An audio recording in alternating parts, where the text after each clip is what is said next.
আসসালামু আলাইকুম রহমতুল্লাহি ওবরকাতুহু। সম্মানিত দর্শক, ইরান এবং আমেরিকার যুদ্ধ, ইরান এবং ইসরায়েলের যুদ্ধ এটি বাংলাদেশে এসেও আশ্রয় পড়েছে।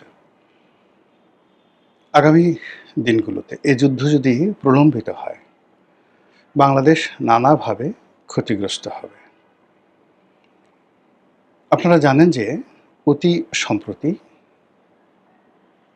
ইয়েমেনের হুতিদের সঙ্গে যুদ্ধ করার জন্য, হুতিদেরকে দমন করার জন্য সৌদি আরবের নেতৃত্বে ১০টি দেশের একটি জোট হয়েছে। এই জোটে বাংলাদেশ অংশগ্রহণ করেছে। যতটুকু আমরা খবরে জেনেছি যে এই জোট হুতিদের বিরুদ্ধে যে যুদ্ধ করবে, সেই যুদ্ধে জনবল দিয়ে, অস্ত্র দিয়ে, সব ব্যাপারে লজিস্টিক সাপোর্ট করার জন্য এই জোটের দেশগুলো তারা পরস্পরকে সহযোগিতা করবে। এখন আমাদের জন্য এটা কত বড় একটা ভয়ের সংকট। প্রথম সংকট হলো যে এই জোটের প্রমোটার হলো মার্কিন যুক্তরাষ্ট্র। এই জোটের সুবিধাভোগী এবং সবচেয়ে যাকে বলা হয় এই জোটটাকে যারা চালাবে এবং যাদের জন্য করা হয়েছে এবং যাদেরকে আমেরিকা চাপ দিয়েছে এই কাজটা করার জন্য, তারা হলো সৌদি আরব। আর সৌদি আরবের সেকেন্ড ইন কমান্ড হিসেবে এখানে সৈন্য দিয়ে সাহায্য করার জন্য প্রতিশ্রুতিবদ্ধ হলো পাকিস্তান। আর এই পাকিস্তানের সঙ্গে পাকিস্তানের সৈন্য দিয়ে, অস্ত্র দিয়ে সৌদি আরবের সঙ্গে তারা একত্র হয়ে হুতিদের বিরুদ্ধে যুদ্ধ করবে এবং সেই যুদ্ধে ইসরায়েলও যোগ দেবে। আর তার সঙ্গে বাংলাদেশ যদি এর সঙ্গে থাকে, বুঝতে পারেন যে সেখানে সমস্যাটা কি হতে পারে। তো আমেরিকার এই জোটে আমেরিকা সাধারণত যে কাজ করে, কাউকে ব্যবহার করে just like a toilet tissue. মুখের টিস্যু আপনি নাকের সর্দি দিয়ে ব্যবহার করেন, বা আপনি ঘাম মোছেন, মুখ মোছেন, ফেসিয়াল টিস্যু, এটাকে হয়তো কেউ দ্বিতীয়বার ব্যবহার করে। কিন্তু টয়লেট টিস্যু, যেটা আপনি মলদ্বার পরিষ্কার করেন, সেটি ফেলে দেওয়া ছাড়া আপনার কোনো উপায় থাকে না। কথিত আছে যে আমেরিকা যাদেরকে ব্যবহার করে টয়লেট টিস্যু রূপে, তাদেরকে ওইভাবে ফেলে দেয়। তা আমরা এই যে হুতিদের বিরুদ্ধে একটা যুদ্ধে আমরা জড়ালাম বা জড়াতে যাচ্ছি বা সমর্থন করতে যাচ্ছি, হোয়াট এভার মেবি, আমরা যে কাজটি করছি, এই কাজের খারাপ পরিণতি কি হতে পারে? খারাপ পরিণতি হলো যে আমাদের দেশে মূলত যে সকল ইসলামিক জঙ্গি সংগঠনগুলো, গোপন জঙ্গি সংগঠনগুলো রয়েছে, তারা সবাই Hamas, Houthi, Hezbollah, Iran, IS, Taliban, Tehrike Pakistan, TTP, এই মতাদর্শের লোকজন। এরা সবাই আমেরিকা বিরোধী, এরা সবাই ইসরায়েল বিরোধী, এবং এরা সবাই যাকে বলা হয় সৌদির এই বর্তমান যে শাসক, এদের বিরোধী। ফলে আমাদের দেশের যে উগ্রপন্থা যে গ্রুপটি নিয়ে পশ্চিমারা যাকে বলা হয় উদ্বিগ্ন, তাদের সঙ্গে আমাদের এই দেশের মধ্যে সরকারের একটা মারাত্মক দ্বন্দ্ব এবং সংঘাত শুরু হয়ে গেল বা করে দেওয়া হলো। This is one. Second thing হলো, আমাদের যে জাহাজগুলো, আমরা দুইভাবে তেল কিনি। আমরা মধ্যপ্রাচ্য থেকে তেল কিনি, আর সিঙ্গাপুরের যে স্পট মার্কেট, সেখান থেকে তেল কিনি। তো দীর্ঘমেয়াদে ধরুন কাতার থেকে, সংযুক্ত আরব আমিরাত থেকে, সৌদি আরবের আরামকো থেকে, কুয়েত থেকে আমরা যে তেলগুলো কিনি, যেগুলো দীর্ঘমেয়াদে সারা বছর ধরে আমাদের কাছে আসে কম মূল্যে, সেই তেলগুলো বাংলাদেশে আসার জন্য দুটো পথ প্রধানত। একটা হলো এই যে বাব আল মান্দ, ইয়ামেনের এই জায়গা দিয়ে যে একটা সংযোগ পথ আছে হরমুজের মতো, বাব আল মান্দ, যেটার নিয়ন্ত্রণ হুতিদের হাতে। আর একটা বেশিরভাগ তেল আসে হরমুজ প্রণালী দিয়ে। আপনারা জানেন যে এই হরমুজ প্রণালী দিয়ে একটি জাহাজ আসার সময় প্রায় কয়েক মাস আমাদের একটা জাহাজ ইরান আটকে রেখেছিল। পরে অনেক দেন দরবার করে তদবির করে আমরা সেই জাহাজটা ছাড়িয়ে এনেছি।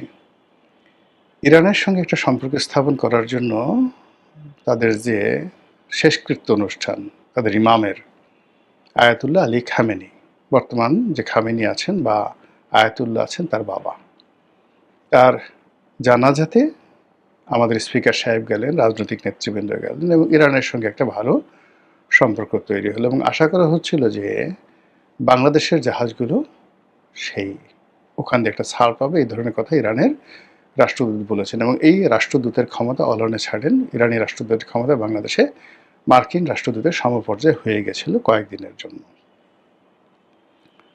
এরই মধ্যে যখন আবার সেই হরমুজ নিয়ে যুদ্ধ হলো, এরই মধ্যে আবার যখন আমেরিকা ইরান আক্রমণ করলো, ঠিক সেই সময়টাতে ইরান হরমুজটাকে 100% বন্ধ করে দিল। আরবদের উপরে চাপ তৈরি করার জন্য তারা করলো কি, হুতিদেরকে, তাদের যে প্রক্সি সংগঠন হুতি এবং হিজবুল্লাহ, তাদেরকে বললো যে তোমরা আক্রমণ করো এবং বাব আল মান্দ বন্ধ করে দাও। তো বাব আল মান্দ যদি বন্ধ করে দেওয়া হয় হরমুজের মতো করে, যেটা হুতিরা পারে, তাহলে সৌদি আরবের অর্থনীতি, রাজনীতি ধস নামবে। এবং হুতি এবং ইরান যদি সংযুক্ত আরব আমিরাতের এবং সৌদি আরবের তেল স্থাপনাগুলোতে জাস্ট 24 ঘন্টা আক্রমণ করে, এবং সেটা তারা আক্রমণ করবে হুমকি দিয়েছে। এর কারণ হলো আমেরিকা বলেছে যে তারা ইরানের তেল ক্ষেত্রে আক্রমণ করবে। ইরান বলছে আমাদের তেল ক্ষেত্রে যদি আক্রমণ করো তাহলে তোমাদের যারা তাবেদার রাষ্ট্র রয়েছে তাদের সবার তেল ক্ষেত্রে আমরা আক্রমণ করব। এই অবস্থায় পুরো মধ্যপ্রাচ্যে যুদ্ধের দামাবে এবং সকলের মধ্যে রীতিমতো আতঙ্ক তৈরি হয়ে গেছে। এখন এখানে যে 10টি রাষ্ট্র, আমরা একত্র হয়ে সৌদি আরবের সাথে থেকে হুতিদের একটা পশম স্পর্শ করতে পারবো না। কারণ হলো স্বয়ং আমেরিকা এখানে ইয়েমেনের সৈন্য সমাবেশ করে তারা ফেল করেছে, সৌদি আরব এখানে সৈন্য সমাবেশ করে ফেল করেছে, ইসরায়েল লেবাননে গিয়ে যুদ্ধ করে সৈন্য সমাবেশ করে ফেল করে তারা এই যুদ্ধের ফলে সেখান থেকে সৈন্য প্রত্যাহার করতে বাধ্য হয়েছে। সেখানে বাংলাদেশের সেনাবাহিনী বাংলাদেশের সেনাবাহিনী সেখানে গিয়ে ছোট করার জন্য বলছি না, কোনো কিছু করে সেখানে হুতিদের সাথে গিয়ে ফিল্ডে যুদ্ধ করবে। এই জিনিসটা কল্পনা করলে এটা ভাবেন তো, হাউ ইট ইজ পসিবল। এইটাই হলো এক। দ্বিতীয়ত হলো যে আমরা এই মধ্যপ্রাচ্যের যে উগ্র গোষ্ঠীগুলো প্লাস ইরান, এদের সাথে যে দীর্ঘমেয়াদে আমরা দ্বন্দ্ব এবং সংঘাতে, সময়ের বিবর্তনে দেখুন, যেহেতু তাদের একটা স্ট্রং পলিটিক্যাল রিলেশন আছে, ফাইন্যান্সিয়াল যাকে বলে কানেক্টিভিটি আছে, ফলে আমেরিকার সাথে, সৌদি আরবের সাথে, সংযুক্ত আরব আমিরাত, কাতার, এদের সাথে ইরানের এবং ইসরায়েলের শত্রুতা করতে দেরি লাগবে না, আবার 1 মিনিট বসতে দেরি লাগবে না। কিন্তু আমরা যারা ছাগলের 3 নম্বর বাচ্চা হয়ে এখানে বিভিন্ন রকম কর্মকাণ্ড করার চেষ্টা করছি, আমরা কিন্তু ছিটকে পড়ব। এবং এখানে ভারতেরও সমস্যা হবে না, পাকিস্তানেরও সমস্যা হবে না, কিন্তু বাংলাদেশের ভীষণ রকম সমস্যা হবে। গ্রাম বাংলায় দেখবেন যে স্বামী স্ত্রীর ঝগড়া করে, বা মিয়ার বেটা আর সৈয়দের বেটা ঝগড়া করে, পাশের বাড়ির চকিদার মামু, চকিদার চাচা, সে সালিশ করতে যায় এবং দুই পক্ষকে মিলানোর জন্য বিভিন্ন রকম চেষ্টা তদবির করে, দুই পক্ষ মিলে যায় এবং দুই পক্ষ মিলিয়ে তখন যে সালিশ করছে তাকে মারধর করে। আমরা যে অবস্থার মধ্যে আছি সে অবস্থায় কোনো জোটে যাওয়া, কোনো কারো পক্ষ অবলম্বন করা, কারো জন্য সৈন্য সমাবেশ করা, এই পর্যায়ের ধারের কাছে আমরা যাওয়ার মতো অবস্থা আমাদের নেই। আমরা আমাদের সৈন্যদেরকে জাতিসংঘে শান্তিরক্ষা মিশনে ভাড়া খাটাই। এখানে যদি জাতিসংঘ শান্তিরক্ষা মিশনে, এমনকি নিরাপত্তা পরিষদে আমরা যেতে পারি না। শান্তিরক্ষা মিশনে যদি বলা হতো সেখানে আমরা ইয়েমেনে সৈন্য পাঠাতে পারতাম, ইটস নট এ প্রবলেম। কিন্তু আমরা একটা জোট করে সেখানে সৈন্য পাঠাবো, সৈন্য পাঠানোর সঙ্গে সঙ্গে এই যে দুটো বৃহত্তম জলপথ বাব আল মান্দ এবং হরমুজ, এখান দিয়ে বাংলাদেশের জাহাজ, বাংলাদেশের পণ্য, এমনকি অন্য দেশের জাহাজে করে ওদের যে তেল আমাদের দেশে আসবে, চীনের তেল আসতে সমস্যা হবে না, কিন্তু আমাদের তেল আসবে, ইটস নট ইজি।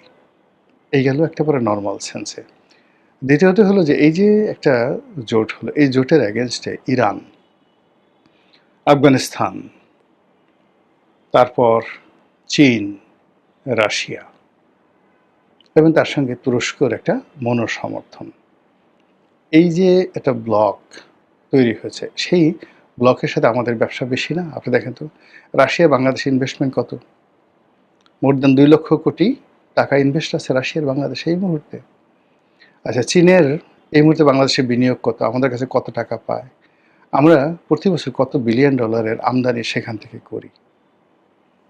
এটা নিয়ে চীনের সঙ্গে আমাদের যে সম্পর্ক, সেই সম্পর্কটা আমরা উন্নয়ন না করে আমরা এখানে কেন গেলাম? কোন অবস্থাতে গেলাম? এই যে একটা পররাষ্ট্রনীতি, এই যে একটা সামরিক জোট, মানে এটা যদি আমরা এর চাইতে আমরা যদি